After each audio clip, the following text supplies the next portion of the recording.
La vie du dernier prophète, texte de Youssouf Islam, narration de Tariq Ramadan. La vie du dernier prophète. Nous t'avons seulement envoyé, ô Muhammad, comme une miséricorde pour les mondes.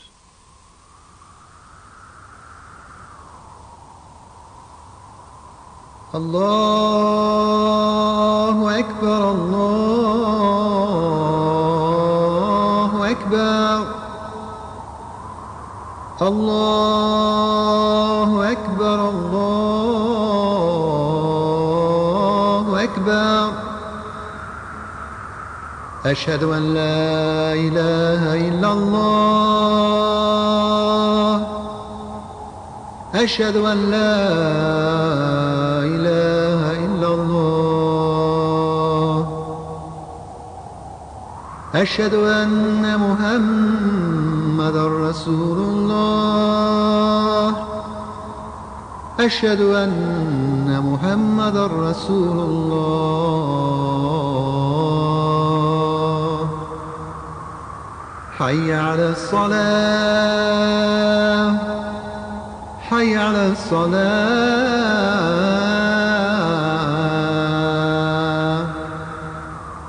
حي على الفلاح حي على الفلاح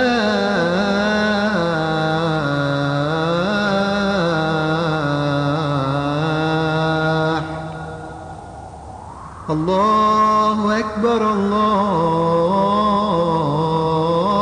أكبر لا إله إلا الله.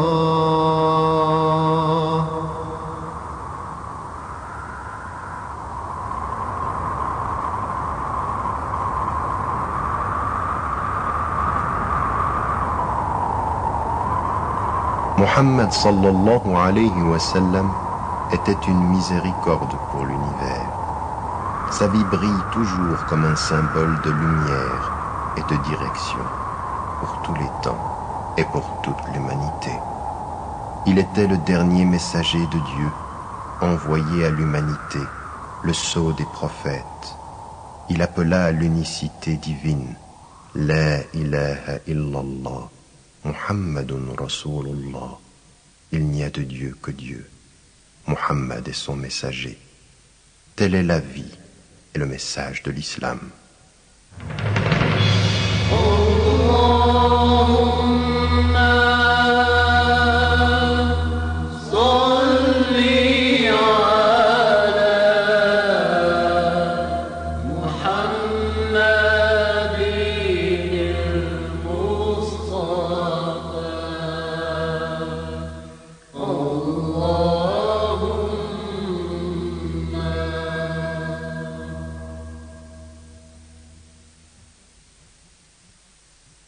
Muhammad sallallahu alayhi wa sallam, le dernier des prophètes, est né dans le désert aride d'Arabie, environ 600 ans après Jésus, alayhi salam, dans la ville de la Mecque, située dans une profonde vallée, entourée par un rideau de montagnes dentelées, brunes et noires. Muhammad sallallahu alayhi wa sallam était un orphelin. Son père était mort avant même sa naissance. Il a donc été élevé et sevré dans le désert, selon la coutume arabe de l'époque. À l'âge de 6 ans, sa mère, Amina, décéda à son tour. Il fut dès lors élevé par son grand-père, Abd al-Muttalib, et plus tard par son oncle paternel, Abu Talib. La Mecque était une ville importante et très connue, principalement parce qu'elle abritait la Kaaba, la première maison jamais construite pour l'humanité à la gloire du Dieu unique. Elle avait été construite environ 3000 ans plus tôt par le prophète Abraham avec l'aide de son fils Ismaël, alayhi salam. C'était là, dans cette vallée déserte et aride, qu'Abraham, selon la volonté divine, avait laissé sa femme Hajar avec leur enfant Ismaël. Petit à petit, avec le temps, la Mecque devint une ville de pèlerinage et un centre culturel et commercial important, dans laquelle passaient de grandes caravanes qui allaient au nord vers la Syrie et au sud vers le Yémen. Muhammad sallallahu alayhi wa sallam était un descendant direct d'Abraham par Ismaël, appartenant à la noble et célèbre famille des Bani Hashim. En tant que berger, Muhammad sallallahu alayhi wa sallam avait l'habitude de garder, sous un soleil de plomb, les moutons et les chèvres aux environs des collines entourant la Mecque, un entraînement familier, semble-t-il, pour tous ceux qui étaient destinés à porter la prophétie. Jeune homme, Muhammad sallallahu alayhi wa sallam était connu auprès de tous comme Al-Amin, celui sur qui l'on peut compter, grâce à son honnêteté et à son noble caractère. Son oncle l'aimait profondément et l'emmenait avec lui en Syrie lors de ses voyages d'affaires. Cela donna à Muhammad sallallahu alayhi wa sallam la possibilité d'apprendre à gagner sa vie en tant que commerçant.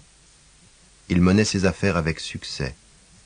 Bien qu'il fût relativement pauvre, son honnêteté et sa nature généreuse faisaient qu'il était aimé et qu'il avait la confiance de tous ceux qui le connaissaient. À cette époque vivait à la Mecque une des femmes les plus honorables. Elle s'appelait Khadija. Muhammad sallallahu alayhi wa sallam travailla pour elle, et lorsqu'il atteint l'âge de 25 ans, il reçut de sa part une demande indirecte en mariage. Bien qu'elle fût son aînée et déjà 2 fois veuve, Muhammad sallallahu alayhi wa sallam accepta son offre. Ils se marièrent et vécurent heureux. Elle donna naissance à 2 garçons et 4 filles. Malheureusement, les 2 garçons moururent en bas âge. Ce fut, cependant, un mariage idéal et ils vécurent ensemble une vie de famille comblée de bonheur. La compagnie de Muhammad sallallahu alayhi wa sallam, ainsi que ses sages conseils, était grandement recherchée par tous. Il est rapporté qu'une fois, alors que l'on était en train de réparer la Kaaba à cause de violentes inondations qui en avaient dévasté les murs, il y eut un désaccord entre les 4 principales tribus des Quraysh pour savoir laquelle parmi les 4 aurait l'honneur de replacer la pierre noire sacrée. Une dispute était sur le point d'éclater quand un des anciens proposa que la première personne qui entre soit notre juge. À leur grande joie, le premier à entrer fut Muhammad sallallahu alayhi wa sallam. C'est Al-Amin, l'honnête, s'écrièrent-ils. Muhammad sallallahu alayhi wa sallam fut mis au courant de la situation et il demanda qu'on lui apporte un morceau de tissu. Il plaça la pierre noire sur le vêtement et demanda aux membres de chaque tribu d'en tenir un coin, de façon à pouvoir soulever la pierre, et il la remit lui-même à sa place. Il sut donc, avec intelligence, mettre fin à cette querelle, et il évita, de surcroît, un risque de guerre. Les Arabes de l'époque avaient de grandes qualités. Ils étaient courageux, généreux et loyaux, et néanmoins ils se trouvaient souvent impliqués dans de petites disputes, se querellant sans cesse, prêts à répandre le sang à la moindre occasion. Ils avaient peu de respect pour le faible, l'orphelin et la veuve, et se livraient fréquemment à des beuveries et à des frivolités. À cause de l'important statut donné aux garçons, les pères avaient la détestable habitude d'enterrer vivantes les petites filles qu'ils ne voulaient pas à leur naissance. Au demeurant, à l'origine de ces mots, on trouve le polythéisme.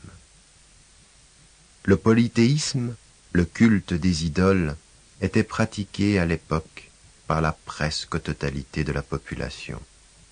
La religion éternelle laissée en héritage par Abraham, alayhi salam, l'adoration du Dieu unique, avait, avec le temps, été enterrée et oubliée.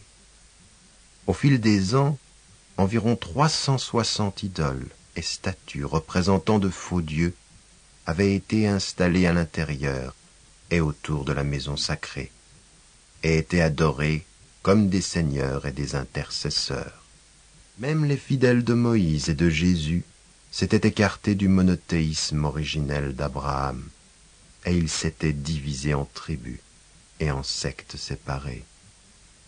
Muhammad sallallahu alayhi wa sallam était une personnalité exceptionnelle.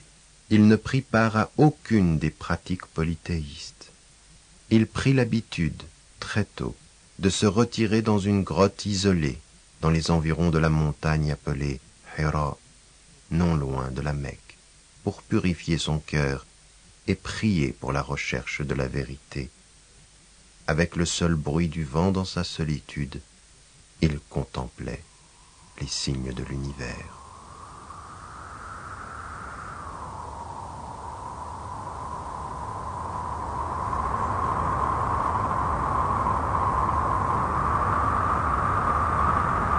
Ce fut là, pendant une nuit du mois de Ramadan, à l'âge de 40 ans, que le Très-Haut appela Muhammad sallallahu alayhi wa sallam à son service. Cette nuit-là, connue sous le nom de Laylatul Qadr, la nuit du décret, l'esprit de vérité descendit avec le décret de Dieu et une lumière pour l'humanité, le Coran. Un chapitre nouveau pour le monde allait commencer. La lune blanche décroissante brillait dans le ciel quand, soudainement, Muhammad sallallahu alayhi wa sallam perçut une présence. Dans le silence de la nuit, une voix se fit entendre. Lis. Muhammad sallallahu alayhi wa sallam était bouleversé. Je ne sais pas lire, répondit-il. Lorsque la voix répéta l'ordre, c'était comme si la terre s'était mise à trembler. Lis. Je ne sais pas lire. Il se sentit paralysé de peur, incapable de bouger. Lis, répéta l'impressionnante voix. Que dois-je lire? Puis, soudainement, il se sentit libéré. Le temps et l'espace s'étaient comme suspendus, les cieux et la terre réunis. Paix, à l'instant où l'humanité se trouvait au seuil d'une aube nouvelle. اقرأ باسم ربك الذي خلق خلق الإنسان من علق اقرأ وربك الأكرم الذي علم بالقلم علم الإنسان ما لم يعلم. Lis, au nom de ton Seigneur qui a créé. Il a créé l'homme d'une adhérence. Lis, car ton Seigneur est le très généreux, qui a instruit l'homme au moyen du qalam, de la plume, et lui a enseigné ce qu'il ne savait pas. Ce furent les 5 premiers merveilleux versets du glorieux Coran. La voix était celle de l'ange Gabriel, l'esprit de foi et de vérité, qui fut envoyé au dernier des prophètes de Dieu. La mission de Muhammad, sallallahu alayhi wa sallam, venait de commencer. Le messager de Dieu, une bénédiction pour les mondes.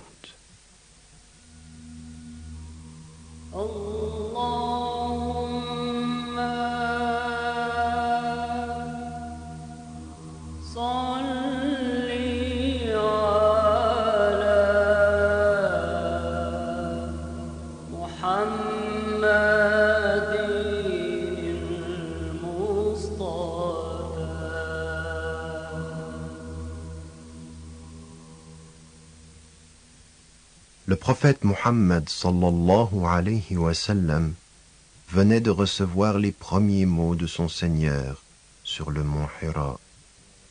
Il dévala la montagne, le visage luisant de sueur, le cœur battant à tout rompre. Les versets du Coran faisaient encore écho en son âme. Quel avait été ce type de vision? Quels mots avaient donc été prononcés? Il courut vers Khadija en s'exclamant « Couvre-moi, couvre-moi !» Elle le réconforta tendrement, tandis qu'il racontait ce qui venait de lui arriver. « Je crains qu'un mal ne m'atteigne, » dit-il. « Jamais, par Dieu, » lui répondit sa femme avec foi. « Dieu ne te voudra jamais de mal. Tu as de bonnes relations avec ta famille, tu aides le pauvre et le nécessiteux, tu accueilles tes invités généreusement et tu assistes les malheureux qui le méritent. » Quelques jours plus tard, Khadija l'emmena chez son cousin, un scribe érudit nommé Waraqa, qui connaissait bien la Torah et l'Évangile. Après lui avoir décrit la fameuse nuit, le vieil homme, sans hésitation, affirma que cela avait vraiment dû être un rendez-vous avec l'ange Gabriel, celui-là même que Dieu avait envoyé à Moïse. « J'aurais tant souhaité être jeune pour vivre jusqu'au temps où ton peuple te repoussera, » lui dit le vieil homme. Il savait que le prophète, mentionné dans les Écritures, était arrivé. Ainsi commença la mission du dernier des prophètes, sallallahu alayhi wa sallam, qui allait désormais influencer le monde entier, annonçant un nouvel âge dans l'histoire de la conscience et du progrès humain. Ainsi naquit l'islam.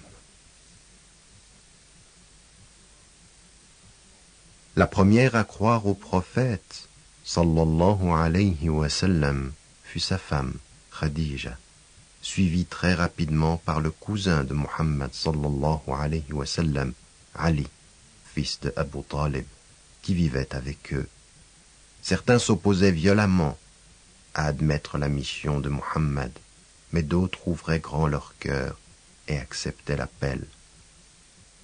À l'instar des proches amis de Muhammad sallallahu alayhi wa sallam, Abu Bakr, son serviteur Zayd, et tant d'autres encore. Après un certain temps, tandis que la révélation des versets coraniques se poursuivait, il fut demandé au prophète de délivrer publiquement le message de l'islam et de réciter les versets qui lui avaient été révélés. Bismillahir-Rahmanir-Rahim. Alhamdulillahi Rabbil Alamin. Ar-Rahmanir-Rahim. Malik Yawmiddin. إياك نعبد وإياك نستعين اهدنا الصراط المستقيم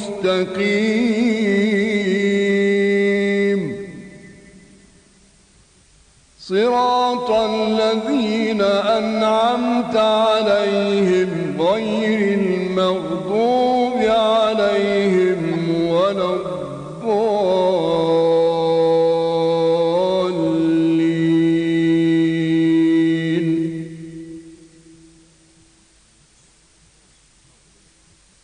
Au nom de Dieu, celui qui fait miséricorde, le tout miséricordieux. Louange à Dieu, Seigneur des mondes, le clément, le miséricordieux, le maître du jour du jugement. C'est toi que nous adorons, c'est toi dont nous implorons le secours. Dirige-nous dans le chemin droit, le chemin de ceux que tu as comblés de bienfaits, non pas le chemin de ceux qui encourent ta colère, ni celui des égarés. Un jour, le prophète sallallahu alayhi wa sallam monta au sommet de Safa, un petit mont proche de la maison sacrée, et parla à son peuple, les gens de Quraysh. Tandis qu'ils se rassemblaient autour de lui, ils lui demandèrent quelle en était la raison. Muhammad sallallahu alayhi wa sallam répondit, « Dites-moi, ô gens de la Mecque, si je vous disais que je voyais une armée se diriger contre nous, de l'autre côté de la colline, me croiriez-vous » Certainement, répondirent-ils tous, car nous te faisons confiance, tu ne mens jamais. Alors, poursuivit Muhammad, sachez que je suis un avertisseur et que je vous annonce un terrible châtiment. Dieu m'a demandé de vous avertir, vous qui m'êtes proches, et je ne peux rien vous garantir de bon sur la terre, ni dans les cieux. En entendant cela, la foule devint muette de stupeur. Comme il restait immobile sous un soleil de plomb, Abu Lahab, l'oncle du prophète, s'écria soudain, « Puisses-tu périr ?» Ils tournèrent tous leur dos et se dispersèrent, laissant Muhammad sallallahu alayhi wa sallam seul. Les gens de la Mecque entendirent ces paroles nouvelles, les appelant à se soumettre à Dieu, à entrer dans l'islam. Mais les divisions apparurent bientôt. Beaucoup rejetèrent l'aveuglante vérité. Après de nombreuses années de reconnaissance de sa gentillesse et de sa piété, ils commencèrent à l'insulter, à le ridiculiser, et même à le traiter de fou. Malgré cela, jamais Muhammad sallallahu alayhi wa sallam ne répondit à l'insulte par l'insulte. Il avait l'habitude de dire « Celui qui croit en Dieu et au jour du jugement dernier doit être bon avec ses invités. Celui qui croit en Dieu et au jour du jugement dernier doit honorer son voisin. Celui qui croit en Dieu et au jour du jugement dernier doit dire le bien ou se taire. » Rien ne l'arrêtait. Il continuait patiemment à inviter ses concitoyens au premier pilier de l'islam, qu'il n'y a de Dieu que Dieu, et qu'il en était le messager. قل هو الله أحد الله الصمد لم يلد ولم يولد ولم يكن له كفوا أحد. Dis, lui Dieu est un, Dieu, l'impénétrable. Il n'a pas engendré et il n'a pas été engendré. Nul n'est égal à lui. Plus il appelait son peuple à se soumettre au Dieu unique, plus les chefs des différentes tribus enrageaient. « Quoi ?» dirent-ils. « Il a fait de tous nos dieux un Dieu unique ?» C'est une chose bien étrange. Ce qui les surprenait le plus était que ces nouveaux mots miraculeux, les versets du Coran, provenaient d'un homme qu'ils savaient être illettré. Jamais Muhammad sallallahu alayhi wa sallam n'avait appris à lire ni à écrire. Peu d'Arabes en étaient capables à l'époque. Alors comment ces mots, à nul autre pareil quant à leur beauté et à leur agencement, pouvaient-ils sortir de sa bouche? Les chefs des Quraysh, la tribu la plus influente de la Mecque, devinrent de plus en plus excédés. Lors de l'une de leurs réunions, ils décidèrent de demander à Abu Talib, l'oncle et le protecteur du prophète sallallahu alayhi wa sallam, d'essayer de stopper Muhammad dans sa mission, consistant à appeler les gens à se départir des coutumes et de la religion de leur père. Lorsque Muhammad sallallahu alayhi wa sallam entendit cela, il fut très ému, car il éprouvait beaucoup d'amour et d'affection pour son oncle, mais sa réponse fut sereine et calme. Par Allah, s'il plaçait le soleil dans ma main droite, et la lune dans ma main gauche, je n'abandonnerai jamais ma mission, jusqu'à ce que Dieu me donne la victoire, ou jusqu'à ma mort. Lentement, un par un, le nombre des musulmans augmentait, guidés par le prophète bien-aimé, sallallahu alayhi wa sallam. Le premier groupe de croyants suivit le chemin de la vérité et de la soumission. Leur amour de la vérité resplendissait, illuminant la pâle société païenne de cette époque. La recherche des biens matériels, principal objectif et objet de toutes les ambitions ici-bas, avait été substituée par la recherche de la lumière et de la sagesse éternelle.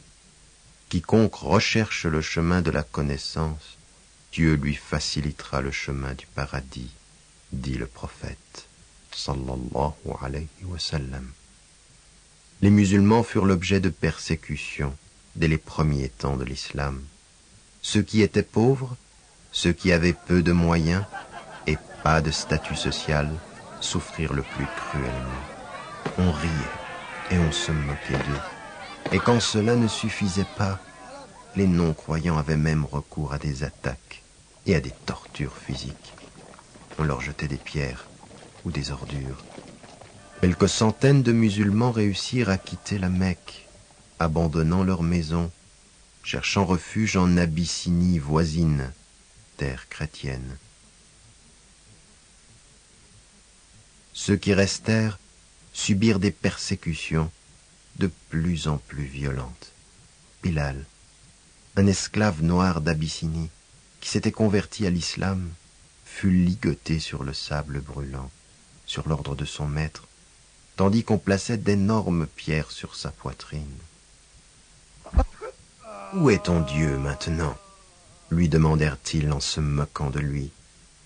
Mais aucune torture ne pouvait ébranler sa foi. Jamais les croyants ne renonceraient à l'islam.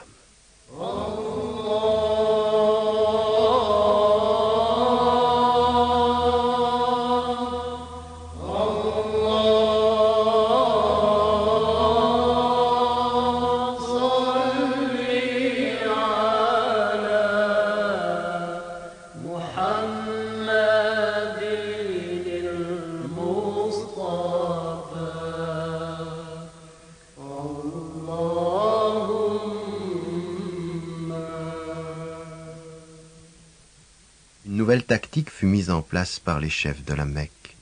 Le prophète sallallahu alayhi wa sallam et ses compagnons furent chassés et contraints de vivre dans un endroit isolé de la ville.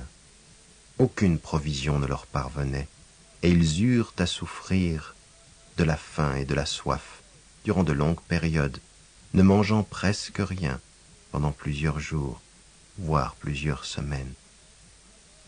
Cet embargo commença pendant la 7e année de la révélation, et il dura 3 ans. Néanmoins, grâce à Dieu, quelques personnes de bonne volonté parmi les persécuteurs ne purent supporter davantage cette pratique inhumaine. La situation se modifia quelque peu, et le ban fut finalement levé.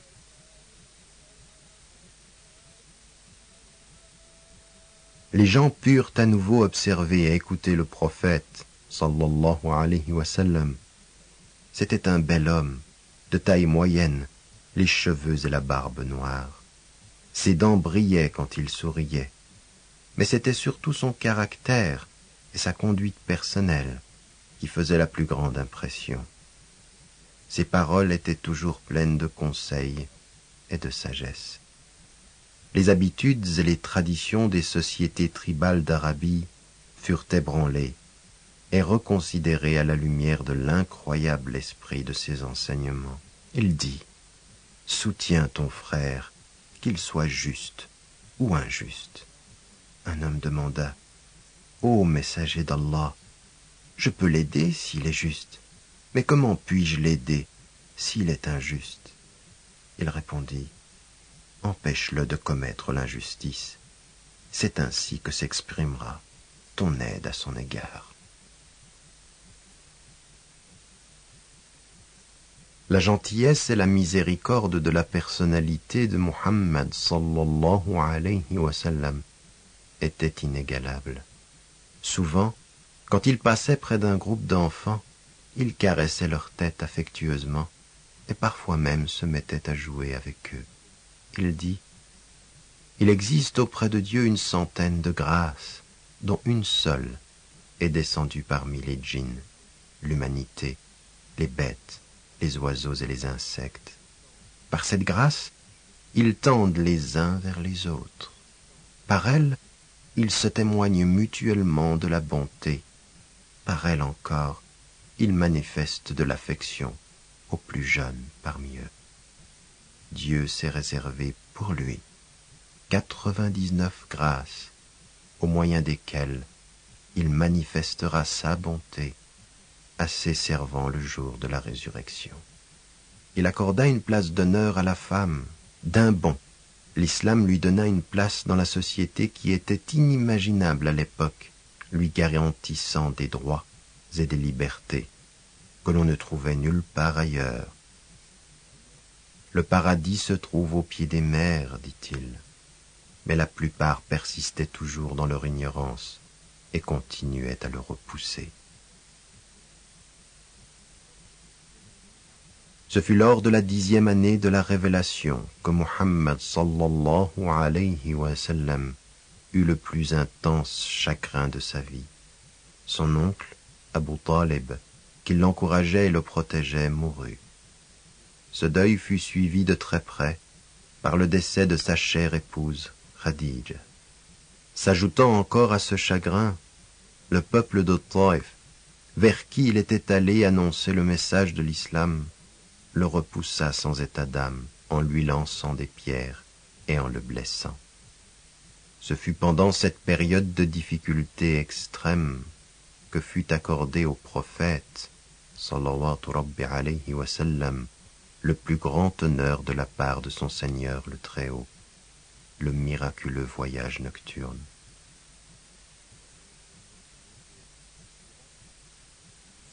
Durant cette nuit très étrange, l'ange Gabriel vient trouver Muhammad sallallahu alayhi wa sallam et le réveilla.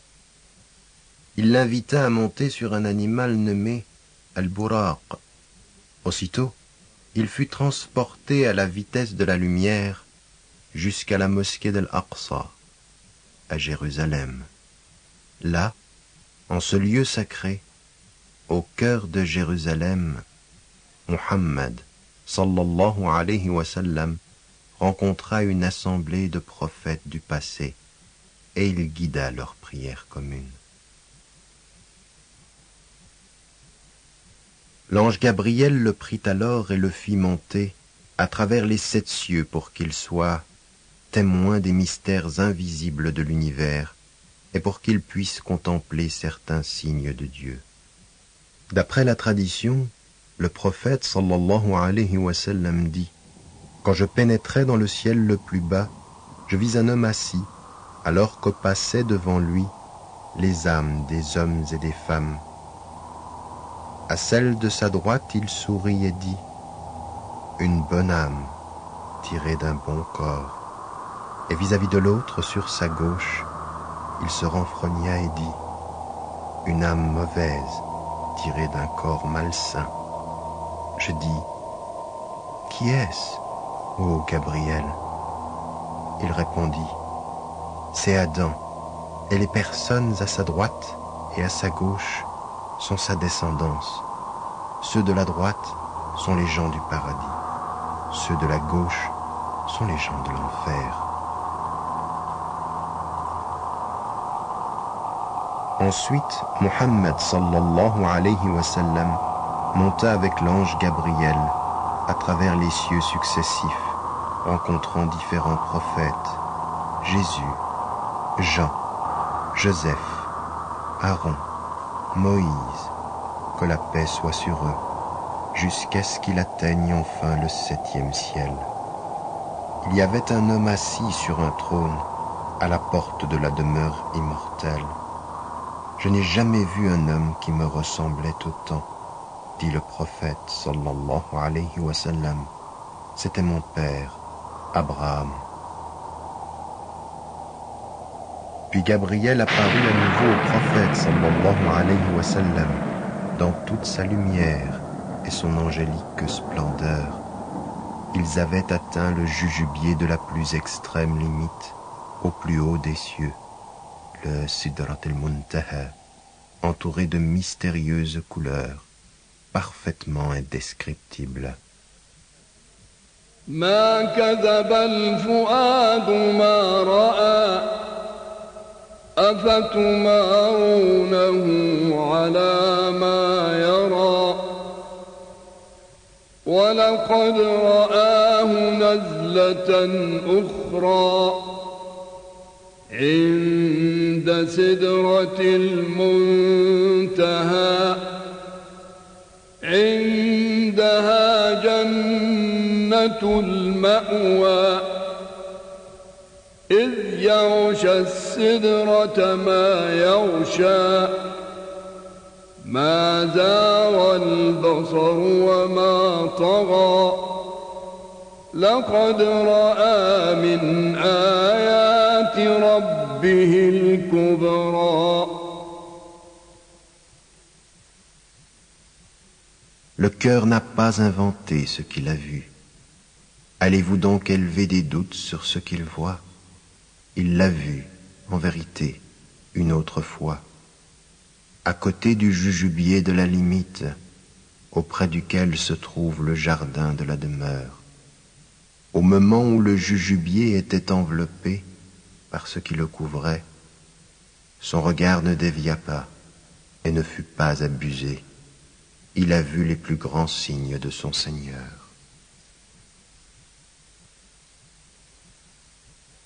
Muhammad sallallahu alayhi wa sallam s'était élevé au zénith des sommets divins. Ce fut au cours de cette nuit d'élévation suprême du corps et de l'esprit qu'il reçut de Dieu, le Très-Haut, le second pilier de l'islam, les 5 prières quotidiennes, et quelque chose qui n'avait été donné à aucun prophète avant lui, le monde entier comme espace de prosternation et de prière pour tous les musulmans. C'était l'Isra wal-Mi'raj, le voyage nocturne et l'ascension.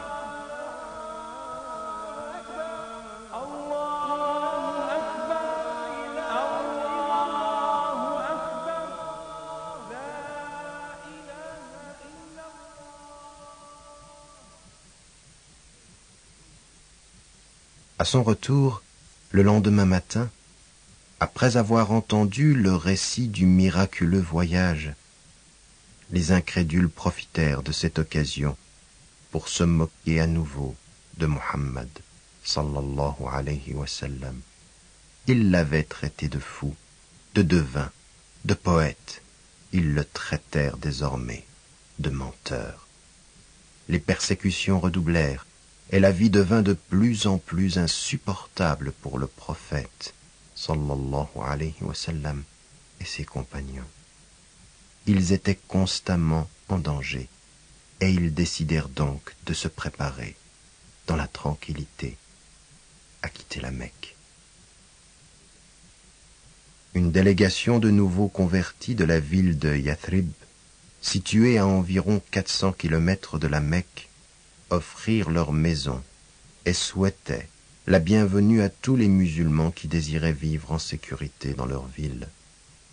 Ils voulaient tout particulièrement que le prophète sallallahu alayhi wa sallam amène la paix dans leur ville, rongée par d'interminables querelles tribales. Le prophète sallallahu alayhi wa sallam accepta.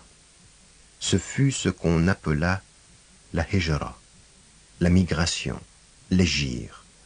Ce fut un moment décisif dans l'histoire de l'islam, celui du commencement du calendrier islamique, la naissance du premier État islamique. Yathrib fut appelée la ville du prophète, Madinatun Nabi. طلع البدر علينا من ثنيات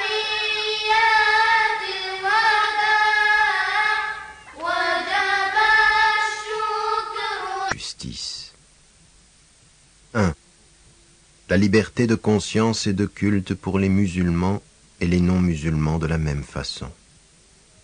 2. La sécurité et la protection contre n'importe quelle menace ou attaque venant de l'extérieur. 3. La justice et l'abolition de tout crime et pratiques immorales.